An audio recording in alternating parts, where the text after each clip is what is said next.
पु ल देशपांडे पुस्तकाचं नाव एक आठवडं. नव्या वर्षाचा संदेश, पान क्रमांक 126. कांदे म्हटल्यावर बटाटे सुचावे तसं नवं वर्ष म्हटलं की संकल्प आणि संदेश हे शब्द सुचतात. संकल्पाला वगैरे मी काही भीत नाही. तो आपल्या मनाप्रमाणे आपण सोडूही शकतो आणि मोडूही शकतो. किंबहुना संकल्प हा सोडण्यासाठीच असतो. तो सोडण्यातच धरणं आणि सोडणं हे दोन्हीही येतात. पण संदेशाचं मात्र तसं नाही. तो कोणीतरी आपल्याला देत असतो किंवा आपण कोणाला तरी देत असतो.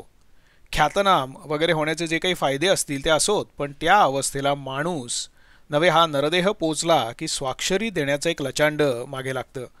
पण नुसत्या स्वाक्षरीतून वगैरे सुटका नसते, संदेश द्यावा लागतो. जणू काय स्वाक्षरी केल्यावर त्याच्यावर संदेशाचं लिंबू पिळल्याशिवाय त्या सहीला चव येत नाही का काय.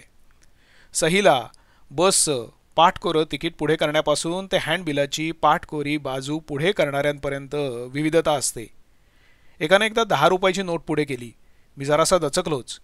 कीर्तनानंतर थाळीमध्ये पैसे टाकतात तसं या गावामध्ये व्याख्यानानंतर वक्त्याच्या हातामध्ये पैसे देतात की काय अशी मला शंका आली.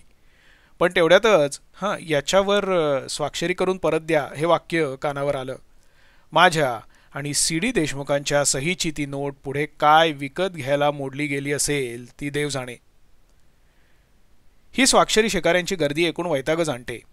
मुख्य म्हणजे ज्याच्या दर्शनमात्रे मन उडून जातं अशा एखाद्या साहित्यिक येरूची स्वाक्षरी आधीच्या पानावर पाहून चेहऱ्यावर एकदम उमटलेला तिरस्कार चार चौघात न दिसण्याची खबरदारी घेऊन आपण आपली स्वाक्षरी करायची ती वेळ असते. आणि एवढ्यानंच भागलं नाही म्हणून प्लीज संदेश द्या ना असा एकदम आग्रह पण होतो.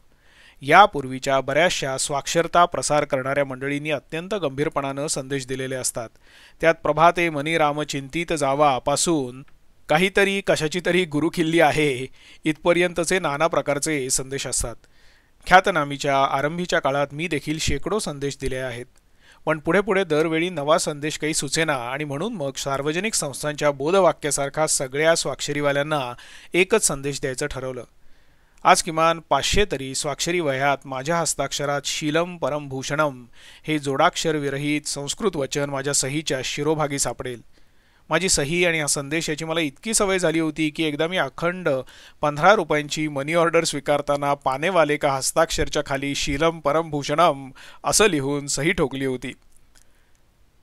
संदेशाला संस्कृतची पगडी साजून दिसते. काही का असेना संदेशासाठी डोकं खाजवायला ताप वाचला या आनंदामध्ये मी होतो.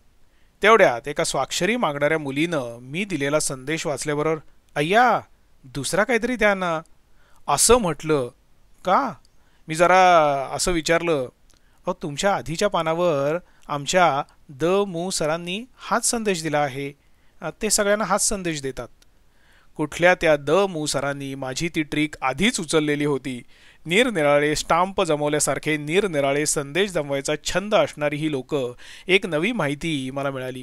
स्टाम्प गोळा करताना पत्रावर चिकटवायचा तो काही कामाचा नाही हे ओळखलेलं असतं. तसंच हे संदेश गोळा करताना ते निरुपयोगी असतात हे मनात धरूनच ते गोळा करायचे असतात हे ध्यानात आल्यावर संदेश देणं सुद्धा मी सोडलं. हे संदेश कशासाठी मागितले जातात याचं कोडच मला अजून सुटलेलं नाही. पण संदेश मागणाऱ्या त्या निष्पाप पोरांना दोष कशाला द्यायचा?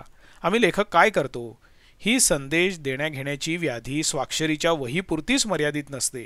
सगळ्या साहित्यामध्ये ती पसरलेली असते. बरं, लेखकच हा संदेश वाचायला देतो असं नाही. वाचकही लेखकाला वर्तमानपत्रातल्या जनमनाच्या कानोशा बिनोशातून देत असतात. त्यातून साहित्यिकांची जमात ही स्वतःला काहीतरी समजत असली तरी तशी येडबंबूच. देव बाप्पाहूनही स्तुतिप्रिय. आपल्या साहित्यामुळे समाज जाम सुधारून राहिला आहे. त्यांच्या संवेदनशीलतेत आणि जाणीवा वगैरे गोष्टींमध्ये अगदी भलतीच भर आपण घालून राहिलो आहे अशा भाबड्या श्रद्धेनं ते लिहित असतात. आपल्यासारख्या साहित्यिकांनी समाजाचं नेतृत्व केलं पाहिजे वगैरे वाक्य आपले वाचक मनापासून म्हणत असतात. अशी आम्हा शाईजीवी मंडळींची भाबडी श्रद्धा असते. सारा समाज सुधारून घ्यायला आतुर झालेला आहे. उणीव फक्त कथा कादंबऱ्या कविता या सामाजिक आरोग्य सुधारणाऱ्या दवा पाण्याचीच आहे अशा भ्रमात काही लेखक मंडळी लेखण्या झिजवत असतात आणि एकमेकांविरुद्ध झुंजवीतही असतात. उद्या कोणीतरी आकडेवारी काढली तर शाळेत सक्तीनं हातात धरावं लागलेलं पुस्तक सुटल्यावर पुस्तक नावाची गोष्ट मानी विषसम स्पर्शीन ना कधी मी त्याला, असं म्हणत जगलेल्या लोकांची संख्या पुस्तक लिहिणाऱ्या आणि वाचणाऱ्या लोकांपेक्षा किमान पक्षी लाखपट अधिक असल्याचं ध्यानात येईल. ही पुस्तक परान्मुख मंडळी केवळ निरक्षर लोकांमध्येच नव्हे तर पदवीधर लोकांमध्ये सुद्धा आहेत. मुळात पुस्तक हीच जिथे गरज नाही तिथे त्यातल्या संदेशाची तरी वास्तुपुस्तही करायचं कारण नाही. तरीही आपल्या कथेनं किंवा कवितेनं समाज ढवळून वगैरे निघाला आहे अशा कैफात साहित्यिक मंडळी असतात. त्यातून समर्थांनीच शब्दसृष्टीचे ईश्वर वगैरे सर्टिफिकेट दिल्यामुळे हा गैरसमज भलताच वाढीला लागला आहे. पूर्वी मासिकांमध्ये आता थोडं हसूया वगैरे अशा मथळ्याची पानं असत. येन केन प्रकारेनं मासिकातल्या इतर उद्बोधक लेखांनी आलेला शीण घालवायला वाचकाला हसायला लावायचा असा संकल्प सोडून तयार केलेलं विनोदी सुटक्यांचं ते पान असे. ते वाचून कोण हसत असेल हा एक संशोधनाचा विषय होईल ते निराळं. बाकीचं मासिक आता थोडं सुधारूया असा संकल्प सोडून वाचणारा वाचक कोण होता कोण जाणे. कुठलंही पुस्तक हातात धरायचा एकमेव उद्देश वेळ चांगला जावा याहून दुसरा कुठला असेल असं मला वाटत नाही. मग तो वाङ्मयाचा कुठलाही प्रकार असो. चला आता स्वतःला बोध करून घेऊया या विचारानं दासबोध तरी वाचला जात असेल की नाही याची मला शंका आहे. त्या ग्रंथात वाचकाला गुंतवून ठेवायची ताकद नसती तर त्या दासबोधाकडे समर्थांच्या वाचकांनी वक्रच पाहिलं असतं. अहो पुस्तक कशाला, चित्रकला प्रदर्शन पाहताना, नाटक पाहायला जाताना, गाण्याला हजर राहताना मनात एकच विचार असतो, एकच मागणं असतं, ते म्हणजे वेळ कसा गेला ते कळू नये. प्रश्न आहे तो कलावंताला निर्मितीमुळे आनंद होतो तसा रसिकालाही तो स्वीकारताना होतो की नाही याचा. गणिताच्या ग्रंथात देखील रमणारा माणूस त्यावेळी आनंद मस्त होतो, छान वेळ जातो म्हणून रमतो. आमचे एक डॉक्टर मित्र गुलामांच्या बागेतून हिंडावं तसं चक्क मासळी बाजारात हिंडतात आणि वेळ कसा जातो ते कळत नाही म्हणून सांगतात. त्यामुळे माणसाला गुंतवून ठेवायची शक्ती अमुक एक प्रकारच्या लेखनात, गायनात किंवा अभिनयात आहे असा आग्रह धरणं निरर्थक आहे. कथा कादंबऱ्या वाचून माणूस सुधारतो, अधिक सुसंस्कृत होतो ही कल्पना जितकी चूक तितकीच अमुक एका प्रकारच्या साहित्याने माणूस बिघडतो ही कल्पनासुद्धा चूकच आहे. काळा बाजार करणारी, औषधात भेसळ करणारी माणसं ही वाईट कथा कादंबऱ्या वाचून तसले धंदे करायला लागलेली नाहीत. पण वेळ कसा गेला हे कळू नये म्हणून एखाद्या साहित्यिकाचं पुस्तक वाचलं जातं हे जर त्याला कोणी सांगितलं तर ते मात्र त्याला मनापासून आवडत नाही. आपल्या साहित्याची गणना टाईमपास साहित्यात होते, हे साहित्यात बोध असण्याची गरज नाही असं म्हणणाऱ्या साहित्यिकालाही आवडत नाही. वास्तविक वेळेचं ओझं जाणवू नये याखेरीज माणसाचं आणखी निराळं मागणं काय असतं. एखादं चांगलं पुस्तक, गाणं, कविता, नृत्य यातल्या चांगुलपणाची दाद आपण वेळ कसा गेला ते कळलंच नाही याच शब्दात देतो. वेळेचं भान हरपावं ही कलावंत आणि रसिक या दोघांचीही प्रार्थना असते. मग अशा वेळी बऱ्याच अंशी साहित्यिक आणि काही अंशी वाचकसुद्धा आपला वेळ उत्तम जावा म्हणून आपण लिहितो किंवा वाचतो असं सांगायला का कचरतात. कदाचित वाचनातून आपण मनाचं उन्नयन, उद्बोधन आणि इतर काहीतरी संदेश मिळवित असतो असा आपल्याविषयी समज व्हावा अशी वाचकांची कुठेतरी दडलेली इच्छा असणंही शक्य आहे. कशासाठी या प्रश्नाचं उत्तर पोटासाठी हे जितकं खरं आहे तितकंच वेळ घालवण्यासाठी हेही खरं आहे. पण कशासाठी या आधी प्रश्नाची पोटासाठी किंवा वेळ घालवण्यासाठी ही अगदीच जमिनीला पाय लागलेली उत्तरं द्यायला आपल्याला आवडत नाही. मला एक प्रसंग आठवतो. मी एका वृद्ध नटाशी बोलत होतो. त्यांना म्हणालो, अण्णा तुम्ही इतक्या लहान वयामध्ये नाटक मंडळीत कसे काय शिरलात? तुम्हाला लहानपणापासून नाटकाची, गाण्याची आवड होती का? अण्णा मोकळेपणाने हसले आणि म्हणाले, खरं सांगू का, नाटक मंडळीत रोज 2दा भरपूर जेवायला मिळतं म्हणून आलो. घरची गरिबी, विधवा आई तीही म्हणाली चला जेवणारं एक तोंड कमी झालं. पोटासाठी नाटक मंडळीत गेलो. तालीम मास्तर सांगतील ते करीत आलो.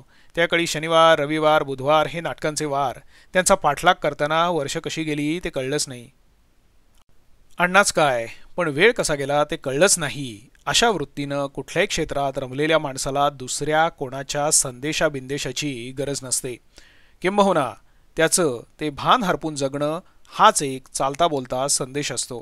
लिहिण्यात काय किंवा इतर कशात काय आपण तासनतास रमून गेलो होतो याची जाणीव भानावर आल्यानंतर होण्यासारखं दुसरं पारितोषिक नाही. आपल्या कथेनं किंवा कादंबरीनं समाजात परिवर्तन वगैरे होऊन राहिलं आहे अशा भ्रमात गोष्टी किंवा गाणी लिहिणाऱ्यांनी राहू नये. परिवर्तन वगैरे घडवून आणणारी ती माणसं निराळी. संदेश देण्याचा अधिकार त्यांनी आपल्या आयुष्याच्या मशाली पेटवून मिळवलेला असतो. बाकीच्यांचे संदेश हस्ताक्षराचा नमुना म्हणून जपायला चांगले असतात. तेव्हा येरा गबाळ्यांनी क्रांती, परिवर्तन वगैरे गोष्टींचं कर्तृत्व आपल्याकडे घेण्याच्या फंदात पडू नये. आपला गैरसमज असणाऱ्यांना उद्देशून तुकोबांनी प्रश्न विचारून ठेवलेलाच आहे.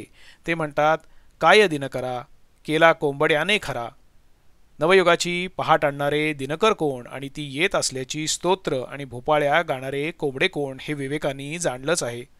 आणि म्हणूनच उठसूट संदेश घेणारे आणि देणारे या दोघांनीही या नव्या वर्षाचा एकच संदेश माझ्याकडून घ्यावा असं मला वाटतं, आणि तो म्हणजे संदेश मागणं हा क्षम्य अपराध आहे, पण दुसऱ्याला संदेश देणं हा अक्षम्य अपराध आहे. मात्र या ठिकाणी दुसऱ्याला संदेश देण्याचा हा अपराध मीही केलेला आहे याची खेदपूर्वक जाणीव होत आहे. शेवटी जित्याच्या म्हणून काही खोडी असतात, त्या कशा जाणार. पूर्वप्रसिद्धी कालनिर्णय.